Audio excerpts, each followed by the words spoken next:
Hello, welcome to Maya 101, and this is Michael. Today, we're going to head in a different direction. The last several videos, we've talked about textures and materials and UVs and a lot of different things along that line. Not to say we'll never talk about those again, but I did want to switch the gears to another uh, feature of Maya, and that is lights and lighting. It's very important.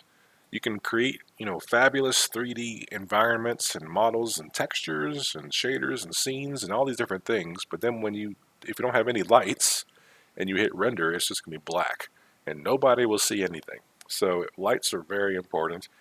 Having good lighting is also very important. You can have a really great scene and have bad lighting, and it just really just puts a damper on the whole thing, so really everything's important when it comes to making something look good, but really lighting is a big key element. So let's talk about lights. So first of all, in order to really see what lights do, I need to have something in the scene to light. So I'm just going to really quickly just create like a plane, for example, and just some simple shapes just to have something in the scene to light. They don't necessarily have to be anything, important or special, just some simple shapes like spheres and cylinders, and just kind of place them around this plane. The plane's acting like a floor, so we can see shadows, that kind of thing.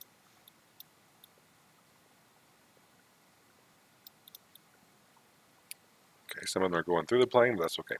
I'm just going to turn off the grid with this little button here. This button here looks like a little grid right there. Can turn the grid off in this camera viewport, so I can just use the plane as my grid essentially. Okay, so we have just these simple shapes, and one more thing I'm going to do is I'm going to apply some simple colors. Okay, so we talked about applying materials before, but just in case you're skipping around in my videos, I'm just going to right click and hold on the cylinder, assign a new material. I'm just going to do Lamberts. We can do a couple Lamberts, a couple blends. Blends, if you remember, are shiny materials, while Lamberts are more matte or not shiny. So I'll do a Lambert with this one, and I'll just click on this little color swatch, and I'll just make this one blue. I'm going to do some simple colors, assign new material. This one we can make a blend, and this one will be, we'll say red. We're going to right click on this cube, assign new material. We'll do another blend. This one can be, I don't know, we'll say yellow. And in the ground, I'll right click and hold, assign new material. I'll do a Lambert, and we'll make it green, kind of like grass. And we can actually go in here, and instead of being that really super bright green, we could even make it kind of a grass green, that kind of thing. Okay, so we have a simple scene here. So, go to the Create menu. We have lights. I'm just going to break off this menu. Just this little dotted line, you can click, and it kind of breaks off this menu as a separate thing. So, lights are objects within Maya. They have, translate nodes, they have shape nodes, just like most objects do, and they emit light in a certain way. So some of these are relatively self-explanatory, but just in case, I'm going to go through them all and just briefly talk about what they all do. And I'm going to skip around a little bit and go through like order of importance or something like that. Not really importance necessarily, but just simplicity's sake. So first I will go with directional light. This is probably your most basic light. I'll left click it once here to create one. You'll see it pop up in the scene. I'll just move it over here, and I'll scale it up real big so you can see the icon. Looks like this sequence of 4 arrows pointing in a direction. This is a directional light. Now you might say, I just made a light, but you don't see any light actually in the scene. So if you remember, again, in case you didn't see those or forgot, the 4 key is wireframe view, so I can see a wireframe. The 5 key is this shaded view, I can see this, and then 6 key is textures, which I don't have any textures in this scene, so I'm not going to do that. And the 7 key is lighting. So pressing the 7 key turns on lights. So I can grab this directional light, I can press E to rotate. You can see here as I rotate the light, how it affects the scene. So you can obviously see where light is hitting the sphere, for example, and you get this fall off, this black on the back side. And we'll go into more detail about lights in a bit. I'm just going to show you what this is. Now this is essentially, if you can imagine, this is a light coming from this certain direction, okay, on an infinite plane, meaning that if this sphere was way over here, it still is being lit by that same directional light, even though that light's way back there. So imagine this as being like the sun. So the light is, we can change the direction of the light right here, but the light's actually coming from millions of miles away that way. So the entire scene is being bathed in light from this certain direction. There's not necessarily like a source.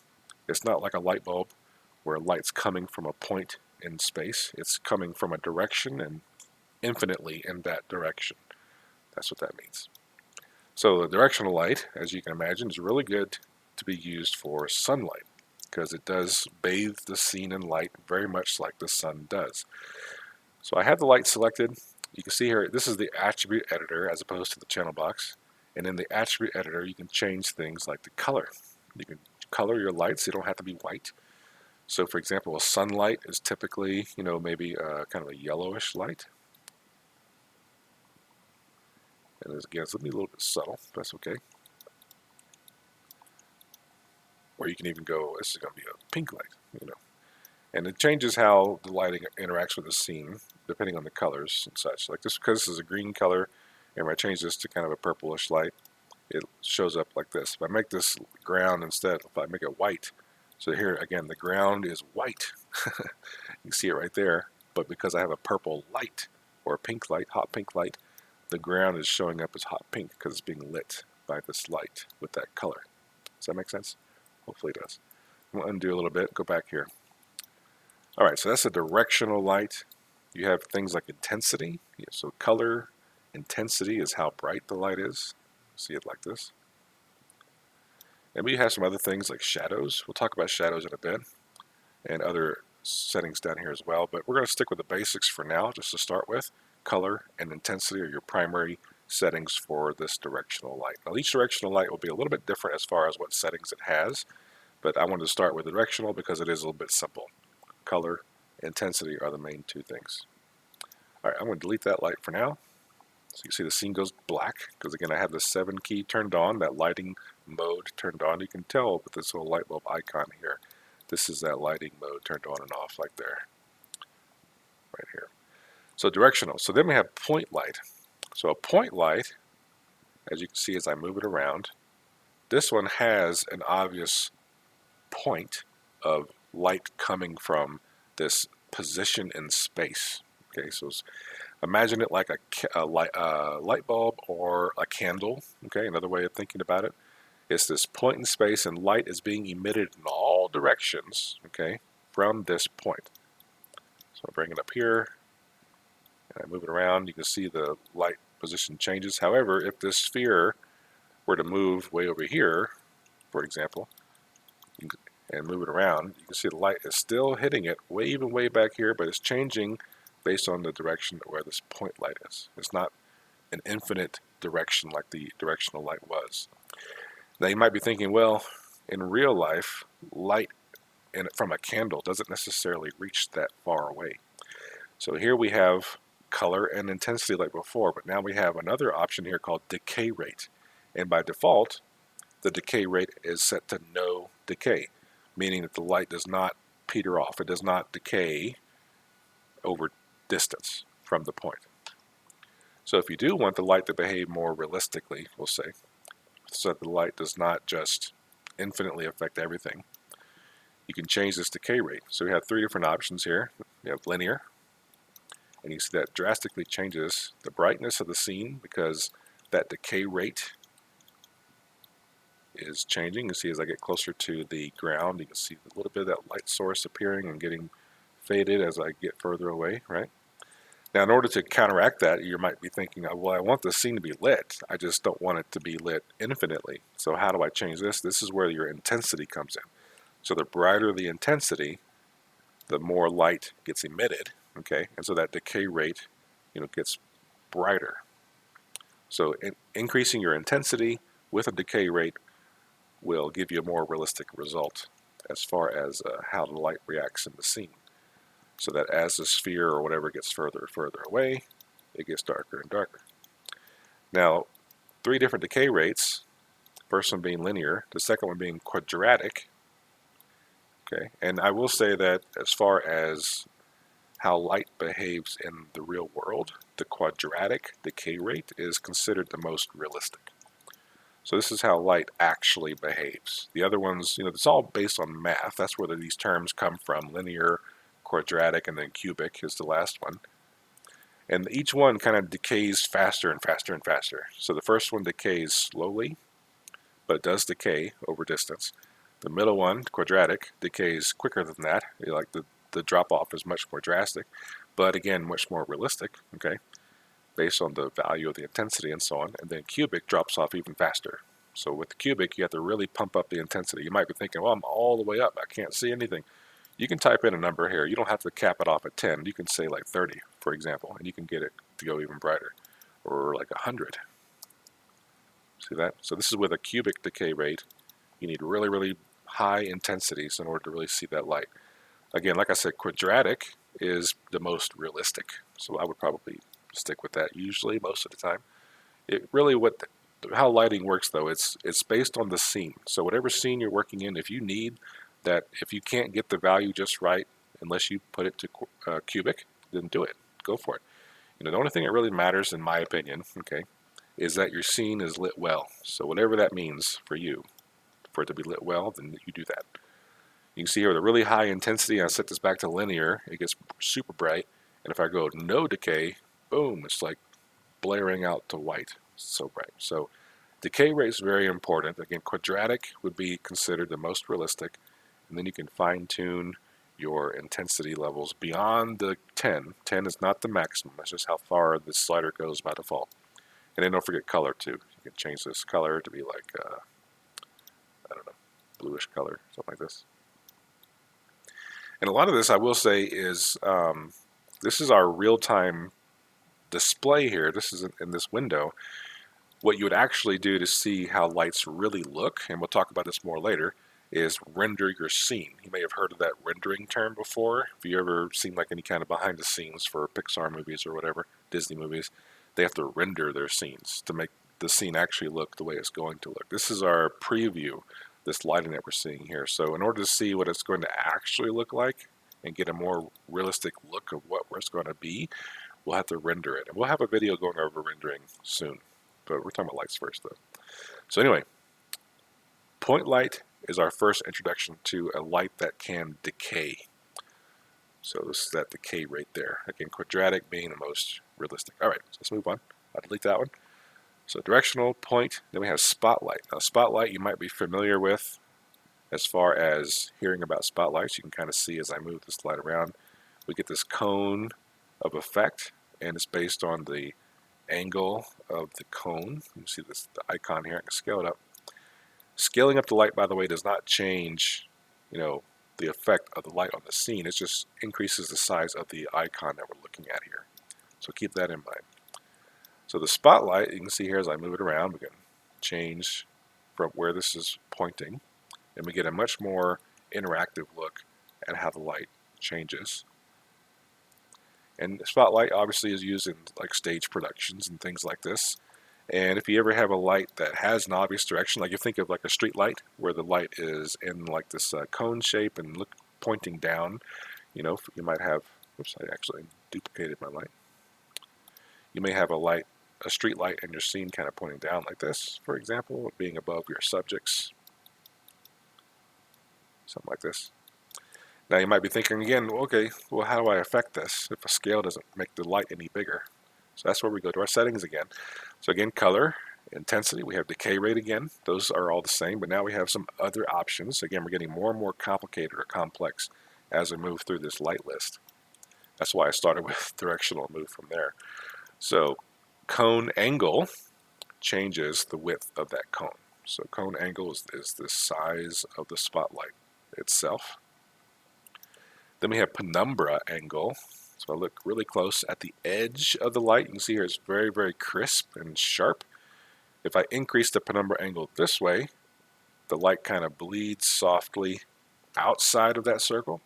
If I decrease the penumbra angle this way, it bleeds softly inside the circle. So the default penumbra angle is 0. Think of this like the middle. You see there on the slider, it's right there in the middle, and this way bleeds the light inward, and going this way bleeds the light outward from that middle point, which is the default of 0. So if you want it to be softer in or softer out, that's what this penumbra angle does. And usually you want some kind of softness. You don't usually want your spotlight to be super sharp like this. That's not very realistic as far as how light interacts with the world.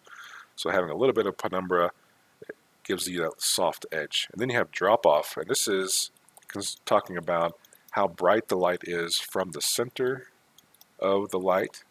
Oops, make sure I don't deselect my light. There it is. From the center of the light outwards. So drop off is 0 right now, so it's equal brightness from here all the way to the edge of the spotlight. If I increase the drop off even just a little bit, you can see there we get more brightly lit in the middle of the spotlight, and then it peters off darker and darker toward the edges. So you can really play with this value. Again, kind of playing it with the penumbra, with the cone angle, you can get different results, including, of course, intensity. It also adjusts how things change. And then we have decay rate also. Quadratic decay rate, and again, we have to increase our intensity pretty high. Let's say back up to like 50. There we go. Or that's 500, actually. I put an extra 0 there. So 500 intensity with a quadratic decay rate. We got our cone angles here and such. We can really fine tune really how this light is interacting with our scene. You can see like 800 intensity. That's based on distance too. If we get closer, you can see how it gets brighter and brighter. Or further away, it gets softer and softer with that decay rate. So you can really have fun playing with lights in your scene. Don't forget color too. Like if this was let's say I've seen lights recently, street lights that are like very blue. I'm not sure. There we go. A very blue light, which is kind of weird when I'm driving around at night to have these blue street lights. I'm used to them being more white, but anyway. Okay, spotlight. So you can delete that one. So we've gone over directional. That's like the sunlight. Point light. That's like a candle or a light bulb. Spotlight. It's self-explanatory there. Then we have area light. So area light, if you look at this one, this is a square-shaped light like this. I'm going to rotate it so it's pointing down, kind of like a spotlight, same idea. But the way the area light works, you'll notice that I have the area light selected, okay? I have color, intensity, and decay rate, and decay rate is currently set to no decay. However, the light is still kind of dark. And as I get further and further away from this cube, it gets darker. But yet my light is set to no decay. So the area light has an automatic decay rate kind of built into it. And the way the area light works, again that term area is a clue, is based on the scale of the light, the area of the light. It adjusts how much the light that's being emitted is focused. So you see as the light gets smaller, the light gets brighter. You see that? And versus how the light gets larger, the light dims away. Okay, so what's happening is, I think of it this way, the intensity of the light is kind of like how much light energy is being emitted from the area light. However, that light, that intensity, that light energy is being spread along the area of this square. So the larger the square, that light is having to disperse in a larger area. However, the amount of light energy is based on that intensity. So a value of 1. So think of that value of 1 having to be divided and spread apart a large area. So each point on the light, if you want to think of it this way, again, imagine it in your head. Each like point LED on the light has like 0.01 or 0.25 or something like that percentage of this 100% of the intensity that we have. We're spreading that intensity out. We're dividing it amongst the area of the light. So the more intensity we have, there you go, you see it gets much more brighter, the more energy is being emitted from this area of the light. And then the smaller the area, the brighter that light will get. Or the larger the area, the more dim the light will get. So there's a lot of control here. A lot of stuff we can do with this. And again, you might have to bump up your intensity quite high let's say 200. So it's really, really high, right? However, again, no decay rate, like say quadratic decay rate, that really takes it down. So we really got to bump this up. So here's 1,000 intensity, and it's still pretty dark, but I can make my light, smaller. I can bring it closer and really fine tune how this light is looking in the scene. We have a lot of control over what is coming out of this light. So area lights are actually pretty popular because of the just amount of control you have over it and based on how it looks in the scene. But again, a lot more settings involved, a lot more things to think about. You also can get some pretty drastic like light cutoffs. Like if I go like this, for example, you can see here there's a really harsh line between this plane of the light going this way, which the other lights don't really have that same kind of effect. So a lot of times these will be used in windows and doors, doorways, stuff like that, to get that kind of look of, like if this is a door, you can shape this light to be kind of like door shaped and kind of place it there in the door, and then you can adjust from there. You got your intensity, you've got your, you're going to play with your scales and things to see how much, or even like decay rate. So if I have no decay, we get this kind of result versus linear, quadratic, and cubic. Between quadratic and cubic, not a whole lot of difference, but you can kind of see between the other ones though. So you can fine tune this, see how much of decay rate you want, adjust the intensity values and so on. You can get some pretty interesting results with area lights. So very popular light type to use, just have to use it properly. It's just, some tricks to it, some intricacies to it. There's also normalize, this checkbox here. You see with it turned off, we again kind of unshackle the light a little bit, if you want to think of it that way, and we can again have different rates of control here. The intensity values are much more, especially since I've gone up to over like 2,000 here, a little bit finicky. I can say, maybe 10, and we get a much brighter result as opposed to with normalized turned on. It's much darker, so we can, lots of little bells and whistles here to play with. Okay, I'm not going to go into all these right now. I just want to keep it relatively simple, but you can kind of see a lot of power here with the area light and what it does. Okay, there we go. All right, so then we have the last two I haven't talked about yet is ambient light and volume light. Let's look at ambient next. They're at the top of the screen here, or top of the list. The ambient light. So as I make one, you can see it fills the area with light, and also it tends to not have an obvious source. So the light actually wraps around objects and just fills the scene with light. So the way I typically would use this, and I'll talk about that in a second, but the way this works though is it just fills the scene with light. And so typically what you want to do is kind of lower down the intensity a bit. You can do some colors and things like this. So the reason why I use ambient lights, and other people might use them differently, but what I use them for is in any kind of real life situation, very rarely do you have any area of the scene that light is not reaching in some way. I mean, you might have some very dark corners and things like this, but even then you might have a tiny bit of light bouncing into those nooks and crannies. And so what I kind of use ambient light for is anywhere where my other lights are not hitting, like I've not reached that crevice or corner in the back of the room kind of thing, the ambient light will.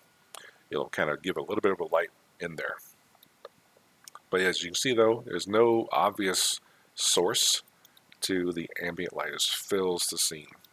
And so playing with colors and things, it's like if we did like this purplish. And again, because this is not a render, right? So this green floor and this purple light kind of mixes together to show up as black in my viewport. So let me try maybe yellow or something. Again, all these colors, no matter what color you choose, you're not going to really see the way the color really looks until you render the scene. So as you can see, as I'm changing just these colors to different things, different objects light up differently based on the preview that I'm getting here in my viewport. So, but don't focus on that too much though. I'm going to take this back to white for now. We'll talk about rendering next, we'll say, so you can really see what your lights really look like. This again, giving you a preview here in the scene. But ambient light, essentially what you want to know is it fills the scene with light. There's no obvious source from it. Okay? And then volume light. This is very similar to other lights we've talked about, but the way it works, and again, you might not really be able to tell until we actually render the volume light, because right now it looks like the volume light is just kind of emitting light like anything else would. One thing that's kind of neat about it though is you can change the shape in very interesting ways, kind of like the area light's a square. This one's kind of like this oblong sphere. You can also change the light shape here. We have cone. We have a cone light. We also have a box, a cube of light, so to speak. And the way this works though is when I render it, which again you can't really tell right now, it's acting as if light's coming out of it and displaying everywhere. So this is one reason I want to talk about rendering later. But essentially what happens though is the light only illuminates inside the volume. So if I were to put this cube like right here, when I render it, you'll only see the light affecting this corner of the cube that's within the volume. That's the idea. Actually, we also have some options here for volume light direction. We have outward versus inward. But again, because I'm looking at it, my viewport, it's not really showing the difference here because I have to render it to really see it. So I don't usually talk about the ambient light very much in this opening lesson talking about lights because, I'm sorry, not ambient light, volume light, getting mixed up there. Because you can't really see it until you render, and we haven't talked about rendering yet. So I would probably skip using volume lights until we've talked about rendering and you can kind of get a sense of how that works. So the main lights, I would say, most people use is directional lights, point lights, spotlights, and area lights. And well, actually, and ambient lights. I use all of them, right? It just depends on the situation. Like I said, they all have different uses. The point light's really good for light bulbs and candles and things like this. You have your spotlights for flashlights and stage lights and things like this. Area light's good for putting in windows and doorways. Directional light's good for the sunlight. And then ambient light's good for filling up all the little nooks and crannies that the other lights miss. So they're all really useful, actually. There's no real order of importance necessarily. So what you would do, if you might imagine, you use all the lights or many lights in tandem together to light your scene. You're not just using one single light to light your scene at any time.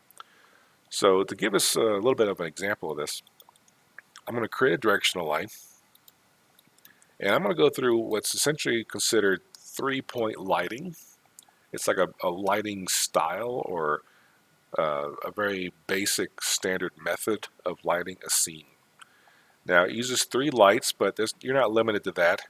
It's just the name of it because it uses a key light, a fill light, and a backlight. So let's just look at this as if we're going to light this with 3-point lighting. So I'm going to rotate my sun. So this is my sunlight, imagine. Actually, another really handy thing up here, if you look at the viewport toolbar up here, I have this button right there next to the light bulb. This actually creates shadows. You can kind of see a preview of your shadows. And we're going to talk about shadows in a second. Alright, so here's my sunlight. I'm going to kind of angle it. I can see my shadows. Okay.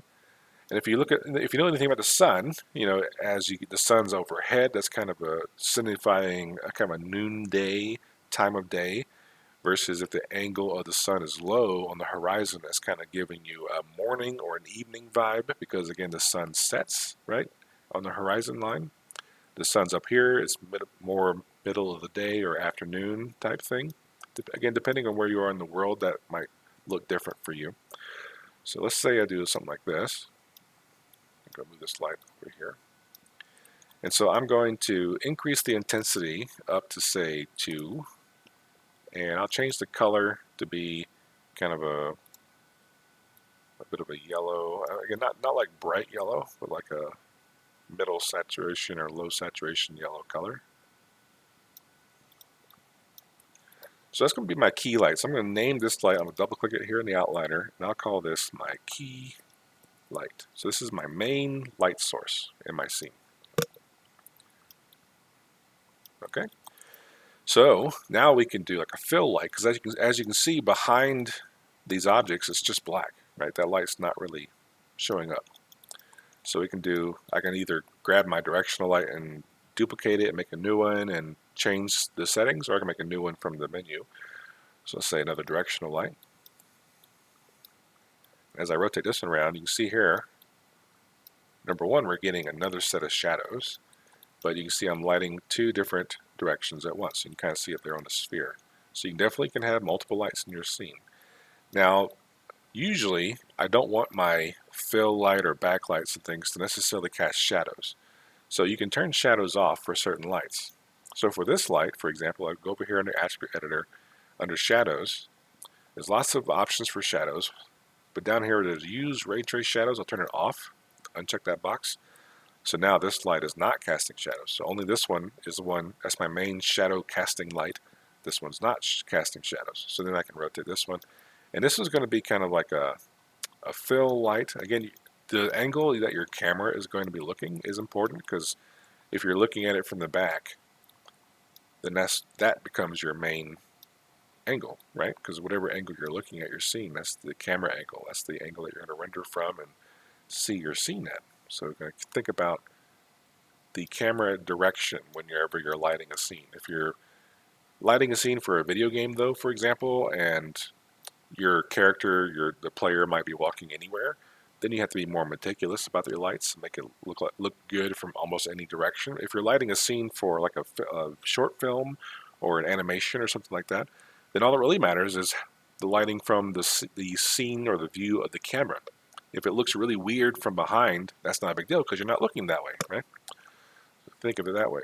So this fill light, for example, I'm kind of pointing over here to kind of fill in the back side of where my directional light is not pointing. And I can lower the intensity a bit, let's say down to like 0.2. So my key light is my highest intensity, while this would be my fill light, is lower intensity. And here's a little trick I can do here. So I have two lights now. I'm going to name this one Fill Light. And up here under the lighting, I'll close this right for now. And in the viewport, I have a lighting menu. We have some different options here, but I can say Use Selected Light. So that means any light I have selected, I'll see that particular light, but not the others. So with my fill light selected, I can kind of really fine-tune the fill light without being distracted by what the key light's doing. So that's a handy tip. Here's the key light. I can rotate it and change it.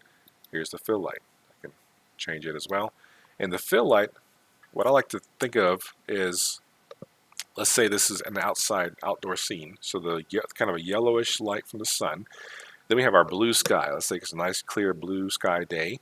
So this fill light is imagining the blue of the sky kind of bouncing around the scene. So I'm going to actually change the color of this fill light to be kind of a sky blue color, but then a low saturation, so it's not super bright. So it's something very light blue, like that.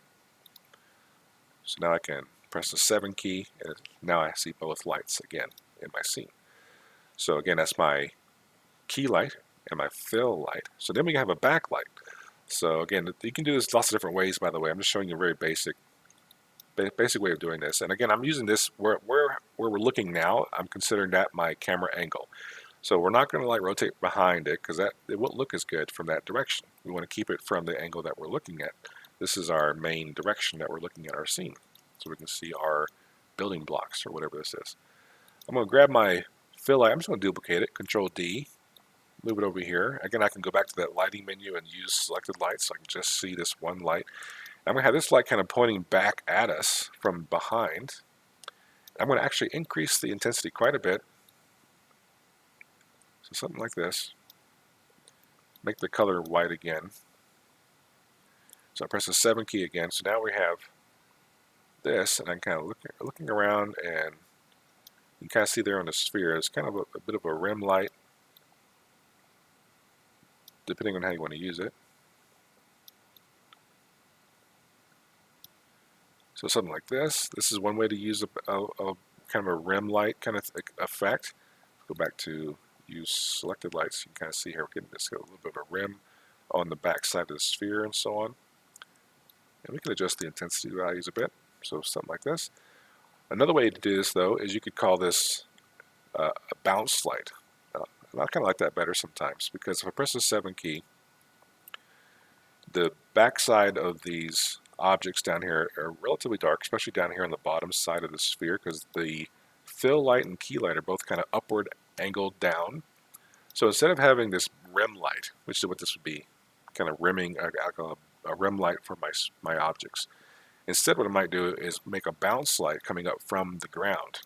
So I can call this bounce light. So something like this, for example, kind of filling in where the other lights are missing. I'm going to lower down the intensity quite a bit, so let's say something like this, like 0.3, 0.4, that general area. And because this green plane is green, I'm going to make this light green. So it's like bouncing the light off of the ground almost, coming back up at the object.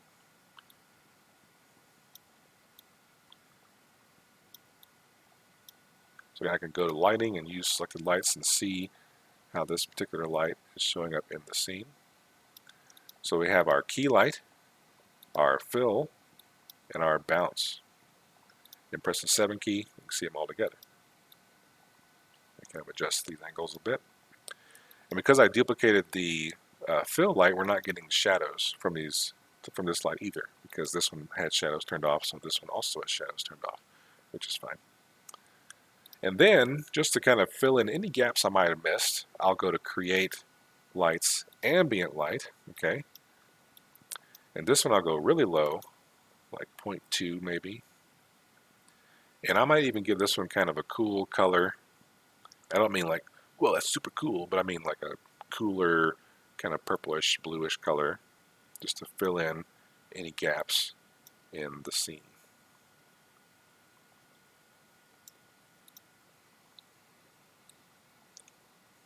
And again, you won't see the full benefit of all these lights until you actually render the scene, which we haven't talked about rendering and how that works yet. But again, this is kind of a basic example of lighting a scene. So if we look at it from back here, it doesn't look terrible or anything, but it's not quite the same as from the front. So you light your subjects from the angle that you're looking at them. So you can see here, if I were to say delete these lights one at a time, how they're affecting the scene until we get down to just a key light. And it's gone, right? So each of the key light, again, is the main light source, and then the other lights are like supporting that light in different ways. So this is kind of a basic 3-point light. You have your key light, your fill light, and then you either have a backlight or maybe a bounce light, that kind of thing. The third light can kind of change based on the scene. And then I usually throw in a fourth light, which is that ambient light, just to fill in any nooks and crannies that were left over. Okay, I think this is a pretty good just a general introduction to using lights. We'll talk more about lights. We'll talk more about rendering and such going forward. But hopefully you found this useful. Again, I hope you keep watching the channel for the Maya 101 series, as well as my other videos that are coming out every other week or so. So again, thanks for watching, guys, and I'll talk to you later.